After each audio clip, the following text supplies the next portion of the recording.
Muévete en mí, Dios Espíritu, muévete. Y vamos a cantar en lenguas. Muévete en mí, Dios Espíritu, muévete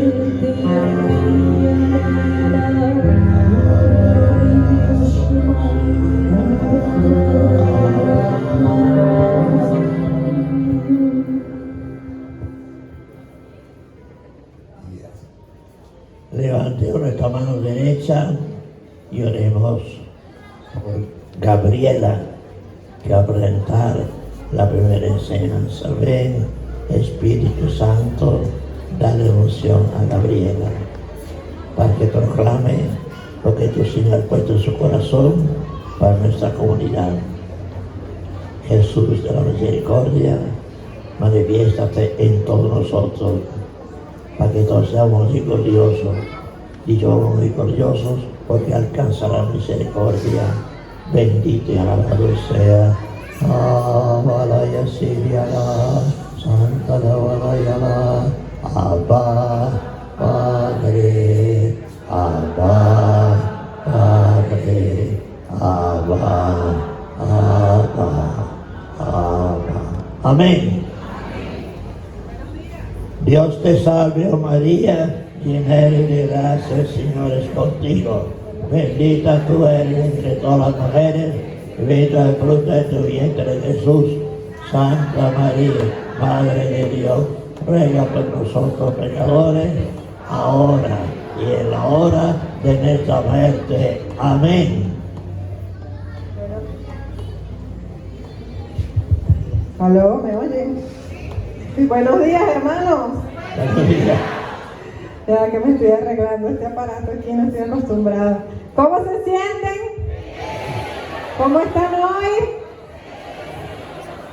Bueno, hoy es un día importante, ¿verdad? El Día de la Divina Misericordia. Vamos a darle un gran aplauso al Señor por su misericordia. Que se escuche. Más duro, que no se oye. Duro ese aplauso al Señor.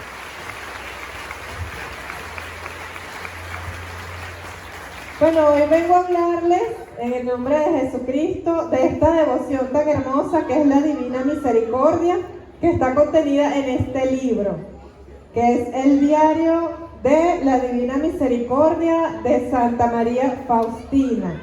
Aquí están contenidas todas las revelaciones que le hizo nuestro Señor Jesucristo a esta santa de la Iglesia Católica, y que además es una devoción que cuenta con la aprobación de la Iglesia. Pero vamos, para comenzar, a hacerle un breve canto al Espíritu Santo, para que el Espíritu Santo nos ayude a entender esta prédica, nos ayude a entender esta enseñanza de esta mañana de hoy. Y vamos a cerrar nuestros ojitos, pero vamos a estar pendientes para que no solamente con este canto, sino esta prédica tan hermosa llegue no solamente a nuestra mente, sino a nuestro corazón. Hay una paloma blanca que está volando en este lugar. Es el Espíritu Santo que está buscando donde posar. Hay una paloma blanca que está volando en este lugar. Es el Espíritu Santo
a comenzar por la santa que nos reveló esta devoción tan hermosa, que es Santa María Faustina. Es una santa polaca, ella nació en Polonia, y los primeros años de su vida, pues ella sintió un llamado a la vida religiosa cuando apenas tenía 7 años.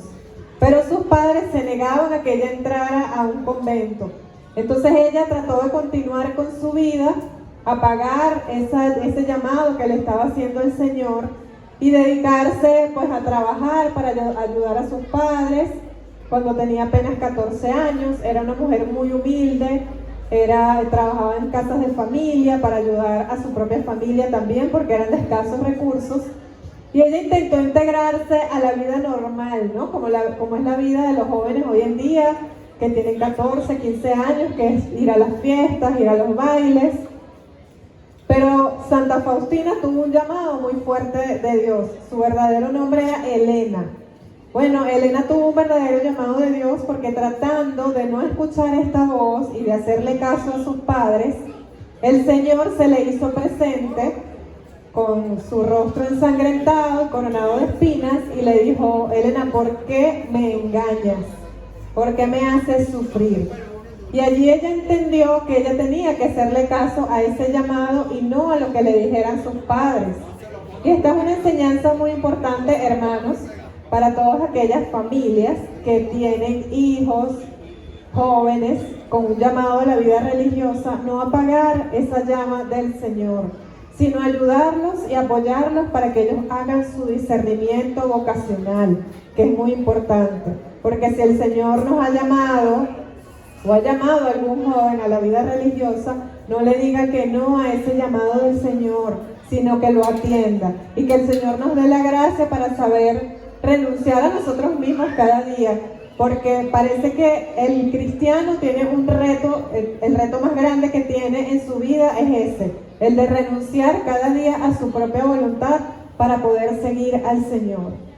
Y Santa Faustina, bueno, le costó mucho. Ella intentó entrar a varios conventos y no la aceptaban, hasta que por fin la aceptaron en el convento de la Divina Misericordia, de la María Madre de la Misericordia, después de tanto buscar. Y ella tenía una misión que le dio el Señor, una misión muy importante, que era ser la secretaria de la misericordia. Esa fue la misión que el Señor le encomendó. Y el Señor le dijo a Santa Faustina: te envío a toda la humanidad con mi misericordia. No quiero castigar a la humanidad doliente, sino que deseo amarla, abrazarla a mi corazón misericordioso. Tú eres la secretaria de mi misericordia. Te he escogido para este cargo, en esta y en la vida futura, para que des a conocer a las almas la gran misericordia que tengo con ellas, y que las invites a confiar en el abismo de mi misericordia. Esta santa, Santa Faustina, cuyo verdadero nombre era Elena Kowalska, ella tuvo esta misión muy importante. Era una santa mística, era una monja, que cuando entró al convento, el Señor Jesús se le comenzó a aparecer, le hizo varias apariciones en su celda, en su cuarto, y el Señor le manifestaba lo que quería para la humanidad. Lo que el Señor le manifestaba no era solamente para ella, sino que era para toda la iglesia y era para toda la humanidad.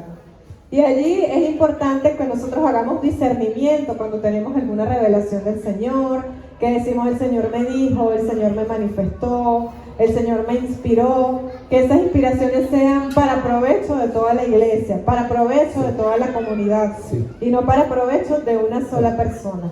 Porque Dios no actúa como si fuese un adivinador, ni tampoco nos va a poner a nosotros en el plan de que nosotros seamos adivinadores de la vida de los demás ni de nadie, ¿verdad? Sino que el Señor nos inspira a ser profetas, a profetizar para exhortar a la conversión, al cambio de vida, al pueblo de Dios, a la comunidad, a la iglesia. A eso es que estamos llamados nosotros como cristianos.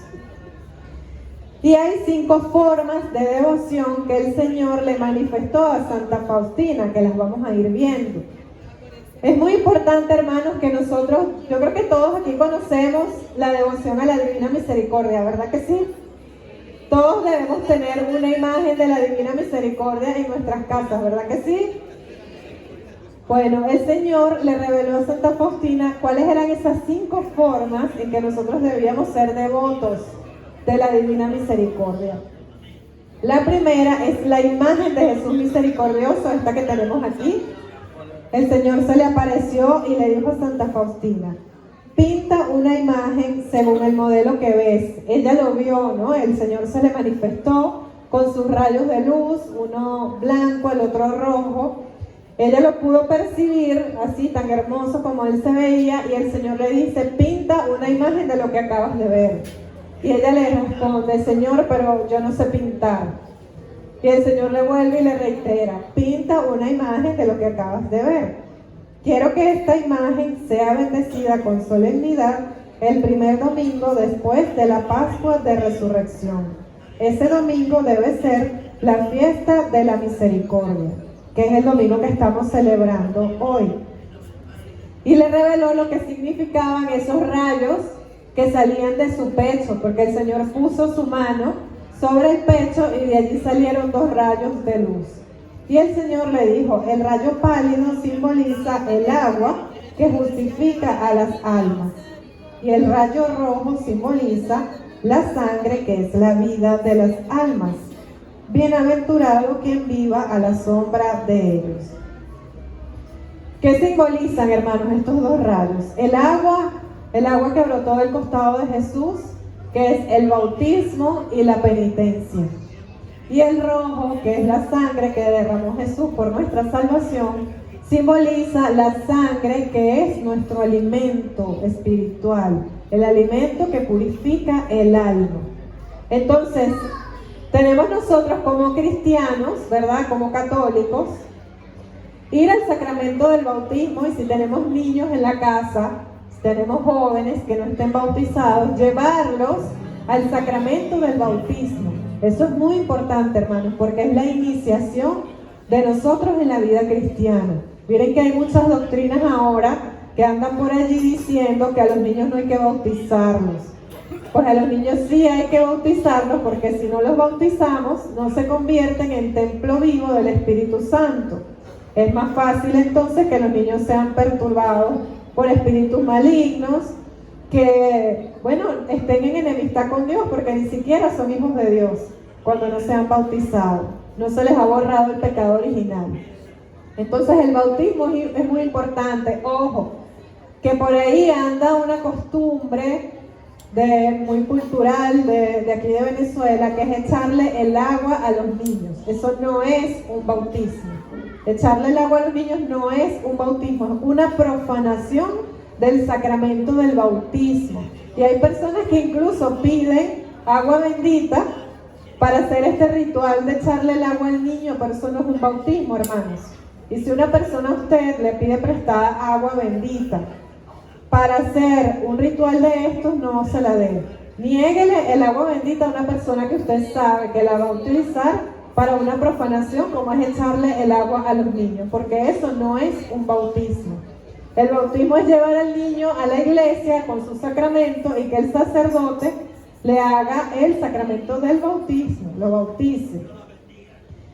El otro sacramento que es muy importante, que también está simbolizado en el rayo blanco, es la penitencia. Hermanos, el sacramento de la confesión. Hay que ir a la confesión. Hoy, por ejemplo, el Señor prometió una gracia muy grande, que las personas que se confiesen hoy tienen el perdón de todos sus pecados. Es como si fuese equivalente a una indulgencia plenaria. Se borran todos tus pecados, porque esa es parte de la promesa que hizo el Señor en la Divina Misericordia, que es el día domingo después de la Pascua de Resurrección, que estamos celebrándolo hoy.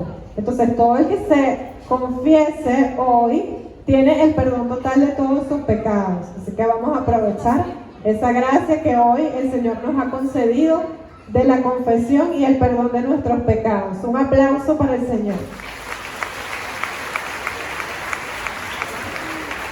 Y el otro sacramento, que es muy importante, que está simbolizado en el rayo rojo, es la Eucaristía. Si nosotros venimos a la iglesia, hermanos, venimos a la misa, es porque vamos a celebrar, ¿verdad?, el cuerpo y la sangre de Cristo que están presentes aquí entre nosotros en la iglesia, en ese pedacito de pan. Allí está nuestro Señor Jesús. Y el llamado que nosotros tenemos aquí es a comer y beber el cuerpo y la sangre del Señor, como nos decía Pablo en la primera de Corintios 11:23. Pablo nos decía: yo les transmito lo que a su vez yo recibí del Señor, que la noche que él iba a ser entregado tomó pan, lo pasó, lo dio a sus discípulos y dijo: coman todos de él porque este es mi cuerpo. Y que también pasó la copa y dijo: beban y tomen todos de él porque esta es mi sangre que se entrega por ustedes. Hermanos, nosotros los católicos tenemos una gracia muy grande de Dios, que es que entre nosotros está el Señor vivo y resucitado en ese sacramento de la Eucaristía. El otro día yo asistí a una misa, creo que habíamos 50 personas más o menos, una iglesia pequeña, una parroquia pequeña. En una misa de tarde, habíamos unas 50 personas en la iglesia. Cuando fuimos a comulgar, habremos comulgado 10 personas nada más. Entonces la pregunta es, y es la reflexión que yo te traigo hoy, hermano: si tú no comulgas, ¿por qué no comulgas? ¿Qué es aquello que te aparta de la comunión? Yo me he dado cuenta que una de las causas, o digamos la más común que existe hoy en día en la iglesia, por la cual muchas personas no comulgan, es porque no están casados, es porque viven sin estar casados. Entonces, si usted vive sin estar casado, la pregunta es: ¿por qué no se casa? Por la iglesia, por supuesto. Si hay algún impedimento para casarse por la iglesia, porque alguno tuvo ya un matrimonio anterior por la iglesia, pues hay una solución a ese problema, que es pedir la nulidad de ese matrimonio para poderte casar por la iglesia, o vivir como si fuesen hermanos. Y cuando yo les he dado esta opción a varias personas, a muchas personas que son muy devotos, que rezan el rosario, que les gusta venir a la iglesia, pero que no comulgan, pues no les gusta muchas veces que uno les diga estas cosas. Pero es la verdad, hermano, nosotros estamos llamados a vivir nuestra fe. Si nosotros venimos a la iglesia, pero no nos confesamos y no comulgamos, no estamos viviendo nuestra fe. Y quien vive en unión libre, es decir, sin estar casado, pues lamentablemente no está cumpliendo los mandamientos y lamentablemente no está en estado de gracia. Si nosotros no vivimos en castidad, no estamos viviendo nuestra fe. Recuerden que dentro de nuestra fe y de los mandamientos de Dios, el matrimonio se reserva para los esposos, dentro del sacramento del matrimonio por la iglesia. Eso hay que respetarlo, hermanos, porque es el orden de Dios. Entonces la reflexión hoy es: el Señor nos dice que debemos alimentar nuestra alma de su cuerpo y de su sangre, que es la Eucaristía. Pregúntate hoy: ¿qué es aquello que te aparta de la Eucaristía? Si es la unión libre, que es lo más común que he visto yo en la iglesia, pero también hay otras cosas, como por ejemplo los vicios, como por ejemplo el alcoholismo, personas que todavía tienen creencias supersticiosas. Somos católicos, pero creemos en la reencarnación. Somos católicos, pero creemos en el yoga, hacemos yoga, creemos en las cartas, en el horóscopo, en el tarot, visitamos brujos, o como decía el padre Troconis ayer, acudimos a rituales de santería porque creemos que así nos va a ir mejor o que nos va a resolver más rápido un problema. Y resulta, hermanos, que estamos cayendo en idolatría. Idolatría porque allí no está Dios. Es una reflexión que tenemos que hacer. Yo los invito, y me invito a mí también, por supuesto, porque todos somos pecadores, a reflexionar en qué es aquello que nos aparta de la gracia de Dios. Porque lo que Dios quiere es que estemos en estado de gracia. Y hay un santo, San Felipe Neri, que él decía: urge la conversión. ¿Por qué? Porque la muerte no espera. No sabemos, hermanos, cuándo nos va a tocar, no lo sabemos. No sabemos cuándo el Señor nos va a llamar a su presencia. A veces decimos: bueno, yo estoy en tal vicio o estoy en tal pecado, pero poco a poco yo me voy a ir corrigiendo y después más adelante yo me confieso. O después más adelante yo dejo esto que a mí me impide comulgar. Pero no sabemos si el Señor nos va a llamar hoy, mañana, pasado. No sabemos cuánto tiempo nos queda. ¿Por qué vamos a esperar? ¿Y por qué vamos a hacer esperar al Señor que tiene los brazos abiertos para recibirnos? ¿Por qué lo vamos a hacer esperar por nuestra conversión, hermanos? ¿Por qué? Porque no le podemos decir hoy al Señor que sí. ¿Quién le quiere decir hoy al Señor que sí? ¿Quién le quiere decir hoy al Señor que sí? Ah, bueno, porque hay muy poquitos levantando la mano. Dije, bueno. Si queremos decirle al Señor que sí, bueno, vamos a darle un aplauso al Señor.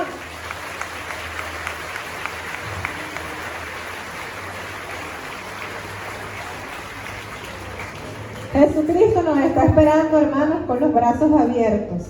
Le dijo el Señor a Santa Faustina: esta imagen ha de recordar las exigencias de mi misericordia, porque la fe sin obras, por fuerte que sea, es inútil. Por medio de esta imagen colmaré a las almas con muchas gracias. Por eso quiero que cada alma tenga acceso a ella. Todos tenemos acceso, hermanos, a la misericordia de Dios. Todos tenemos acceso al sacramento de la confesión. Todos tenemos acceso al sacramento de la Eucaristía. Y a veces somos nosotros mismos los que nos excluimos y decimos: no, yo no voy a comulgar porque yo no me he confesado hace mucho tiempo y yo prefiero esperar. Y resulta que hay personas, estaba viendo esta mañana un testimonio de un protestante, de un ex protestante, que comenzó a leer libros de teología católica y empezó a ir a la misa, a frecuentar la misa, y tuvo una inspiración del Señor que lo llamó a salir de esas sectas en las que estaba, esas sectas protestantes, y el Señor le manifestó, le reveló durante una misa que él estaba allí en el sacramento de la Eucaristía. Y este ex protestante decía: bueno, qué grande lo que yo sentí cuando fui a la misa y me di cuenta que allí en la Iglesia Católica realmente está Jesús presente en la Eucaristía. Y él decía, y yo me pregunto si es que los católicos entienden eso, si es que los católicos entienden la grandeza de lo que es recibir el cuerpo y la sangre de Jesucristo, si ellos entienden lo que significa comer y beber de ese pan y de ese vino, en donde está Jesús presente, hermanos. Vamos a reflexionar sobre eso, porque a veces estamos en la misa y estamos distraídos, pensando en otra cosa. Y ahí se está haciendo presente Jesús. Se está haciendo presente Jesús. Hay personas que van a la misa, por ejemplo, y en el momento de la consagración ni se paran ni se arrodillan. Se quedan sentados, hermanos. ¿Y dónde está la reverencia a nuestro Dios? A veces vemos personas en la misa que solamente están allí por un difunto, por una novena, o por acompañar a un familiar al que se le murió, un difunto, pero no porque de verdad están en cuenta de lo que sucede en una misa. Y es muy triste, a veces no guardamos ni siquiera la forma de vestir que debemos guardar, la modestia en el vestir que debemos guardar cuando acudimos al sacramento de la Eucaristía, porque ahí está el Señor presente, hermanos. Ahí está el Señor. Y tenemos que guardarle la debida reverencia, pero sobre todo entender que a quien recibimos, que es a Dios mismo, se nos da por misericordia, porque nos ama y porque quiere que nosotros nos alimentemos de Él. Entonces no nos excluyamos a nosotros mismos de ese sacramento. La segunda devoción que Jesús le reveló a María Faustina fue la fiesta de la misericordia, fiesta que estamos celebrando hoy. A ver si el grupo de música me ayuda con esta canción. A ver si el grupo de música me ayuda con la canción de la fiesta. Hay una fiesta. A ver, vamos nosotros con las palmas y vamos a cantar alegres. A ver, vamos con las palmas. Pa, pa, pa, pa, pa, pa, pa, pa, pa. Hay una fiesta, fiesta, fiesta, continuamente en mí, continuamente en mí. Hay una fiesta, fiesta, fiesta, desde que a Cristo yo conocí. Este es el Cristo que yo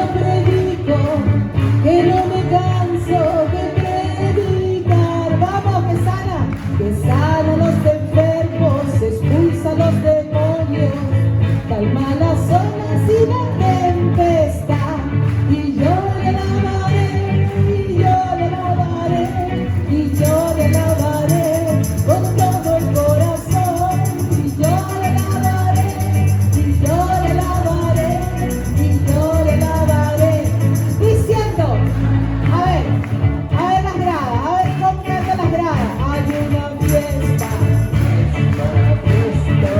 continuamente en las gradas, continuamente en mí. Hay una fiesta, fiesta, fiesta, desde que a Cristo yo conocí. Aquí en el centro, a ver, hay una fiesta, continuamente en mí, continuamente en mí. Hay una desde que a Cristo yo conocí. Este es el Cristo que yo predico, que no me canso de predicar. Proclámalo, que sana a los enfermos, expulsa a los demonios, calma las olas y la tempestad. Y yo le lavaré, y yo le lavaré, y yo le lavaré con todo el corazón.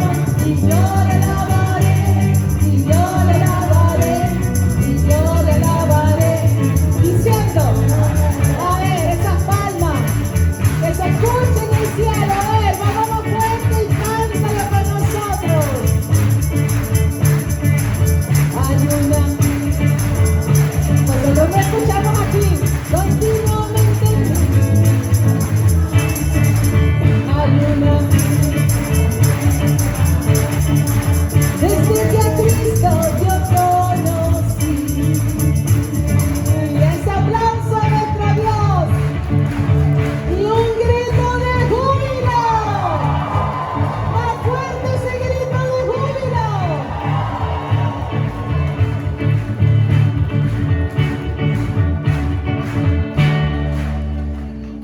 Bueno, hermanos, esta fiesta que estamos celebrando hoy, el Señor le dijo a Santa Faustina: deseo que haya una fiesta de la misericordia.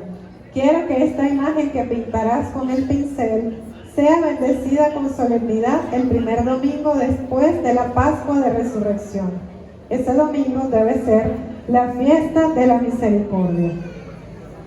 Quiero que sea un refugio y amparo para todas las almas, especialmente para los pobres pecadores. Las almas mueren a pesar de mi amarga pasión. Les ofrezco la última tabla de salvación, es decir, la fiesta de la misericordia. Si no adoran mi misericordia, morirán para siempre. ¿A qué se refiere el Señor con esto? A que nosotros tenemos derecho a la misericordia de Dios. Bueno, hagamos uso de esa misericordia de Dios. ¿Qué significa adorar la misericordia de Dios? No solamente tener la imagen, no solamente pedirle, sino hacer lo que el Señor nos está pidiendo, que es confesarnos y comulgar. Bautismo, confesión y comunión, ¿ok? Que es lo que nos hace parte de nuestra fe, de nuestra iglesia. Quien se acerque a ese día a la fuente de la vida, recibirá el perdón total de las culpas y de las penas. Ese día están abiertas las entrañas de mi misericordia. Derramo todo un mar de gracias sobre aquellas almas que se acerquen al manantial de mi misericordia. Que ningún alma tenga miedo de acercarse a mí, aunque sus pecados sean como escarlata. Y vamos a recordar, hermanos, que uno de los mandamientos de nuestra iglesia es confesarse por lo menos cada cuánto. ¿Cada cuánto? No se oye, según el mandamiento de la iglesia. Una vez al año. Por lo menos una vez al año es el mandamiento de la iglesia. Pero sabemos que, por ejemplo, la Virgen de Medjugorje, que es la Virgen que se aparece en Bosnia, nuestra Santísima Virgen María, bajo la advocación de la Reina de la Paz, ella recomienda que se haga la confesión cada 15 días. Bueno, hay personas que se confiesan hasta semanal. Eso es una buena arma para luchar contra las tentaciones, contra las perturbaciones del maligno Y bueno, para dar esa batalla espiritual que tenemos que dar todos los cristianos. La confesión es un arma muy poderosa contra el enemigo, porque además nos permite estar en estado de gracia. La tercera devoción es la coronilla de la Divina Misericordia. ¿Quiénes conocen la coronilla de la Divina Misericordia? Yo creo que todos acá, ¿verdad? Somos devotos y rezamos la coronilla porque además es una oración muy sencilla, muy corta y muy bonita. El Señor le dijo a Santa Faustina: las personas que rezan esta coronilla ofrecen a Dios Padre el cuerpo y la sangre, el alma y la divinidad de Jesucristo como propiciación de sus pecados, los pecados de sus familiares y los del mundo entero. Esta coronilla se ofrece a Dios Padre por los méritos de la pasión de nuestro Señor Jesucristo. Y dijo el Señor algo muy interesante: cuando esa coronilla es rezada junto a una persona que está agonizando, el Señor tiene misericordia de esa alma agonizante. Qué bonito esto. En el libro, en el diario de Santa Faustina, se relata cómo ella estaba junto a una persona que estaba agonizando, la santa, cuando ella era monja. Ella estaba junto a una persona que estaba agonizando y ella rezó esa coronilla porque el Señor le dijo: reza la coronilla. Y ella sintió como esa persona comenzó a tener tranquilidad en el momento de la agonía y después el mismo Señor se la llevó a su descanso. Entonces, la coronilla de la Divina Misericordia es una muy buena devoción para rezar junto a los agonizantes, rezarlas por los agonizantes, para que tengan una muerte tranquila. Dice el Señor: cuando la coronilla es rezada junto al agonizante, se aplaca la ira divina y la insondable misericordia envuelve el alma. Quienes recen esta coronilla me complazco en darle todo lo que me pidan, si lo que me piden está conforme a mi voluntad. Por el rezo de esta coronilla me acercas a la humanidad, le dijo Jesús a Santa Faustina. Mi misericordia las envolverá en la vida y especialmente en la hora de la muerte. Yo recuerdo que cuando yo pasé por toda mi experiencia de conversión, cuando estaba en la nueva era, yo salí de la nueva era y comencé a tener esas perturbaciones. Yo hacía todo lo que era la meditación trascendental, la invocación de llamas de colores, todo lo que tiene que ver con el mindfulness, la invocación de ángeles. Y bueno, quedé muy perturbada por haber practicado todo eso. Y recuerdo que yo no podía dormir, era muy difícil para mí porque estaba pasando por un proceso de purificación, vamos a decirlo así, ¿no? Y a las 3 de la mañana, todos los días, escuchaba una voz que me decía: reza la coronilla de la Divina Misericordia. Y yo decía: bueno, pero ¿y por qué específicamente esta oración? Pero era todos los días a las 3 de la mañana. Y yo sentía, de verdad comenzaba a sentir una tranquilidad en mí, porque como yo no podía dormir, pues bueno, yo estaba realmente muy mal, tenía que tomar pastillas a ver si podía dormir y no lograba nada, ni que hiciera lo que hiciera, porque el Señor quería que yo pasara por ese proceso, que yo viviera ese proceso. Y yo pasaba la madrugada, como no podía dormir, pues rezaba. Y recuerdo que esta voz siempre a las 3 de la mañana me decía: reza la coronilla de la Divina Misericordia. Y puedo dar testimonio, hermanos, que sí es cierto, esta coronilla es una coronilla de reparación por los pecados nuestros y los pecados de la humanidad. Cuando nosotros ofrecemos esta coronilla estamos reparando por todos los pecados que se cometen todos los días en la humanidad, que son bastantes, son muchísimos. Hemos visto cómo está el mundo hoy en día, sobre todo la juventud, hermanos. Es un tema de verdad bien complicado, pero a la vez muy triste. Porque nosotros, como familia cristiana, tenemos una responsabilidad con nuestros jóvenes, ¿verdad que sí? Tenemos la responsabilidad de educarlos en la fe. Tenemos la responsabilidad de transmitirle nuestra fe, de llevarlos al bautismo, a la confirmación y a la primera comunión. Y miren lo que está pasando hoy en día.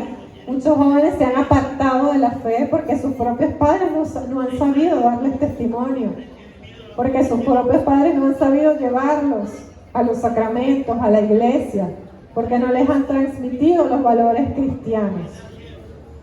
Yo he visto, por ejemplo, muchas oportunidades y me ha llamado mucho la atención cómo hay padres que permiten, por ejemplo, que los hijos vivan en unión libre a tan temprana edad, 12, 15 años, y lo hacen ver como algo normal. Es normal que traiga a su noviecita y duerman en la casa, es normal que nos vayamos de viaje y traiga a la noviecita o al noviecito y duerman juntos.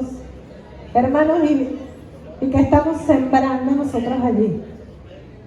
¿Será que estamos sembrando a Dios allí en medio de esos jóvenes? Estamos llevando el mensaje de Cristo en medio de esos jóvenes. Y yo no estoy diciendo y no me estoy refiriendo a juzgar al joven, al adolescente, por ejemplo, obligarlo a ir a las misas, porque tampoco es la idea, ¿verdad? Si los obligamos es peor, porque más le va a causar repulsión venir a la misa. Pero sí hay que enseñar, y sobre todo enseñar con el ejemplo. Si yo tengo a una persona en mi casa, ¿verdad? Yo tengo un novio, traigo una mujer y otra mujer y otra mujer, que es el ejemplo de padre que se está dando a ese niño o a ese joven. O cuál es el ejemplo de madre que se está dando a ese niño o a ese joven. Que después va a asumir que es normal, que eso es normal, tener una pareja y otra pareja y otra pareja. Recuerdo que una vez una joven me decía, bueno, pero si yo no me quiero casar, yo creo que esta niña tendría como unos 14, 15 años, me dijo, si yo no me quiero casar, pero a mí me gusta un muchacho, ¿cuál es el problema que yo esté con él? Total, yo no me quiero casar. Yo le dije, bueno, la pregunta que te tienes que hacer es, primero, a tu edad, ¿qué es lo que quieres? Porque si tú estás pensando en un futuro en el cual tú no te quieres casar y quieres tener familia, ¿qué es lo que estás esperando de tu propia vida? ¿Qué es lo que estás esperando de ti? ¿O para qué entonces existes? ¿Para qué vives? Porque, hermanos, nosotros fuimos creados para servir y amar a Dios.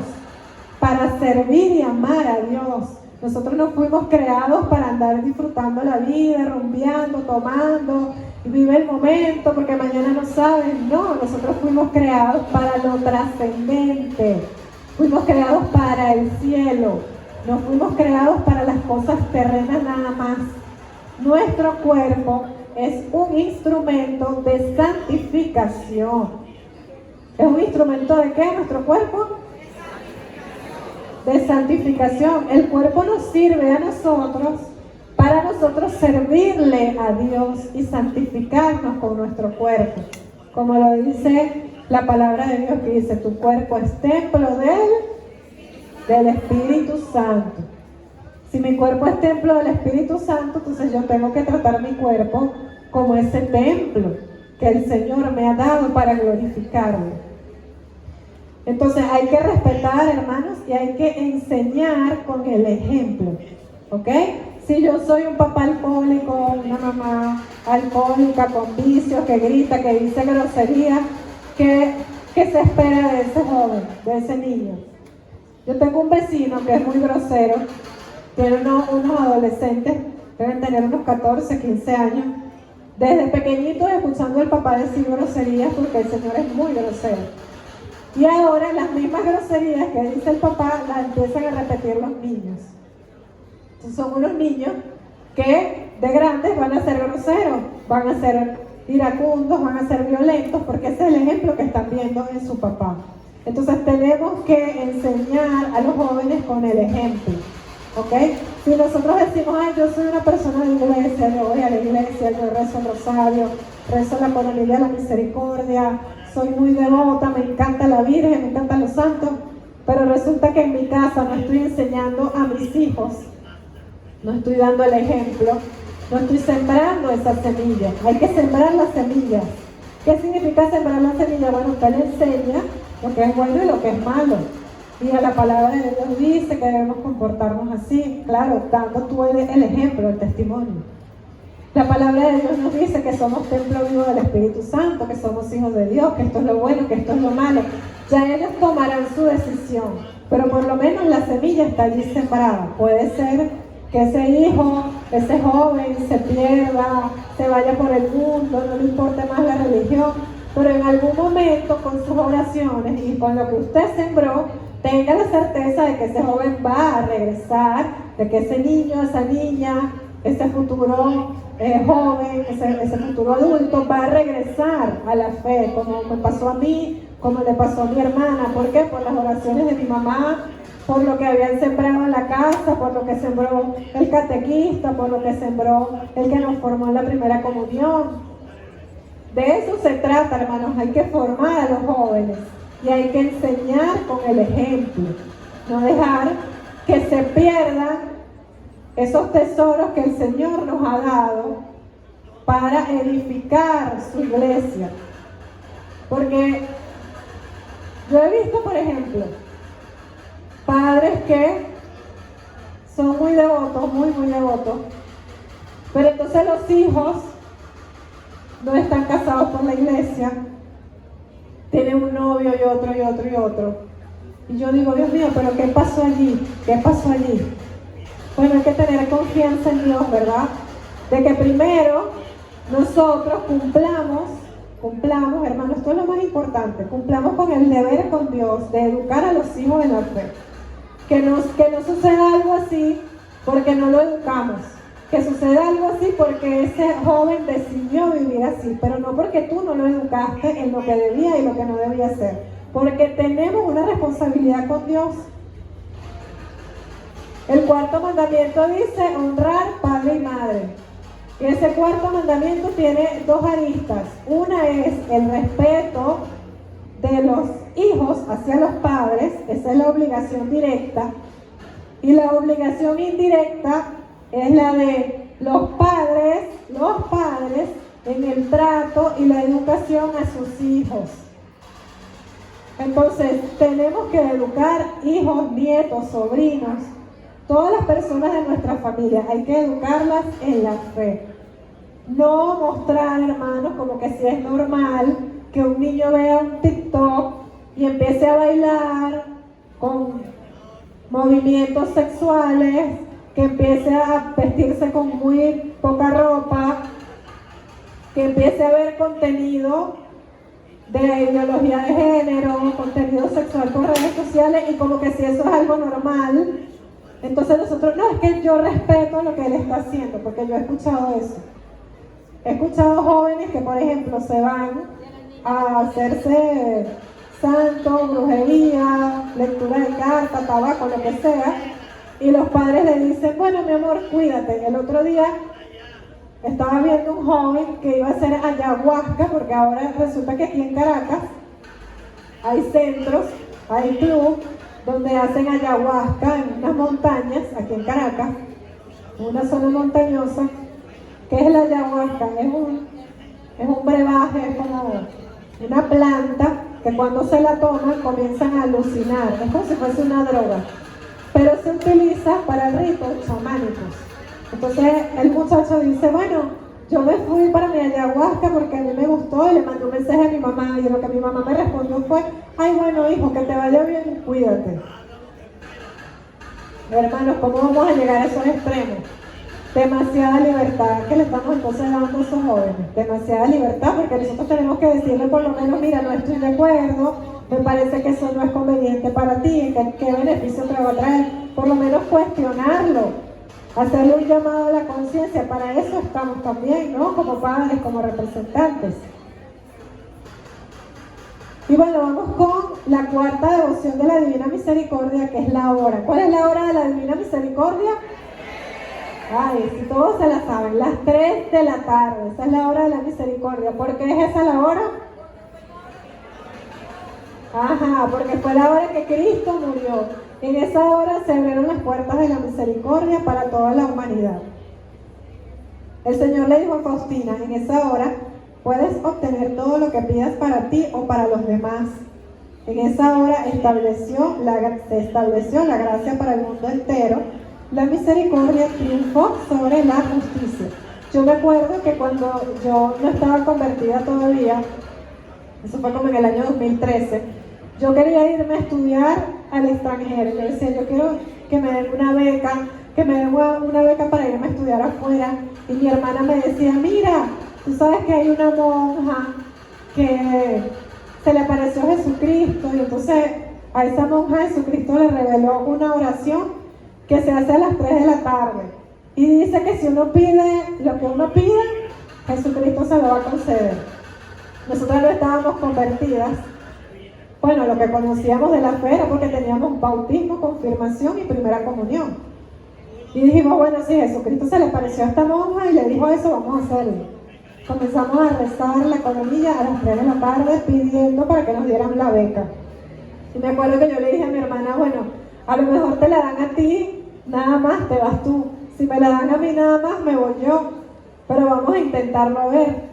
Y estuvimos intentando hasta que nos escribieron de la universidad en el extranjero y nos dijeron, se han ganado una beca, y nos la dieron a las 2 además. O sea, imagínense que si uno le pide al Señor, si uno le pide con fe, incluso hasta sin estar muy convertido, porque nosotros no estábamos en el camino de iglesia, no veníamos a la confesión, ni a la comunión, nada, no veníamos ni a la misa, y sin embargo le hicimos esa petición y el Señor es tan bueno, tan bondadoso, que nos los concedió para podernos ir a estudiar. Bendito sea el Señor, un aplauso para el Señor.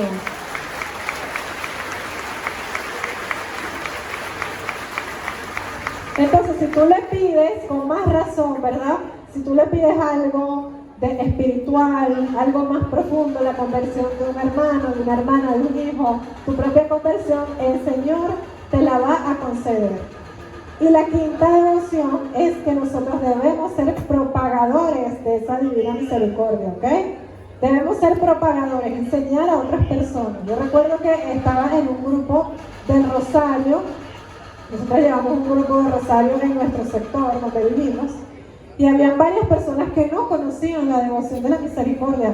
Yo me impresioné, pero bueno, pienso que dentro de todo es normal, ¿no? Nosotros a veces conocemos devociones, a veces no, y bueno, hay personas que no están como tan involucradas en los temas de iglesia, y puede ser que no conozcan esta devoción. Entonces, no asumir que los demás lo saben, sino hablarles. Oye, tú conoces la devoción de la Divina Misericordia, tú sabes que si se reza a las 3 de la tarde, el Señor te concede lo que le pides.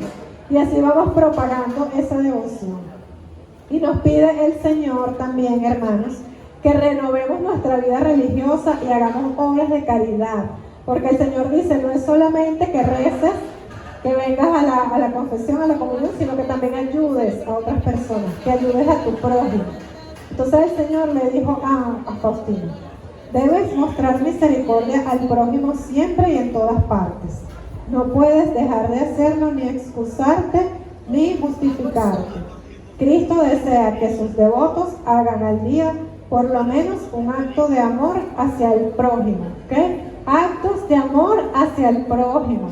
Escuchar a una persona que tiene un problema, ayudar a un vecino que necesita una ayuda, darle de comer a una persona que no tiene que comer. Esos son los actos de misericordia que nosotros debemos hacer.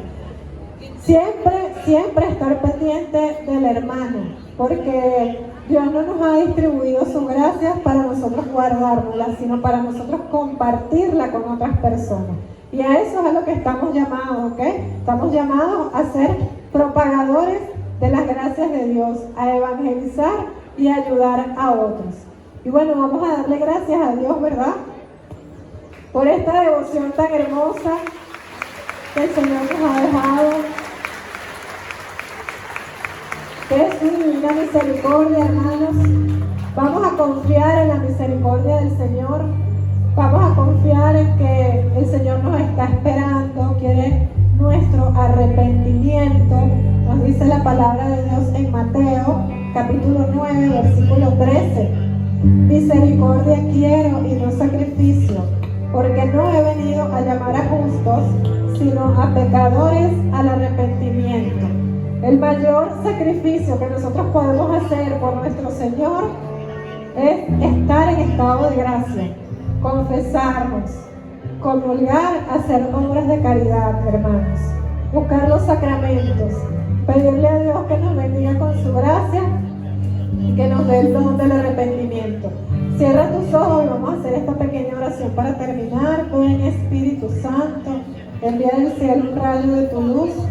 Ven Espíritu Santo, acompañado de la Santísima Virgen María. Yo te pido hoy, Señor, por tu divina misericordia que estamos celebrando hoy, Señor.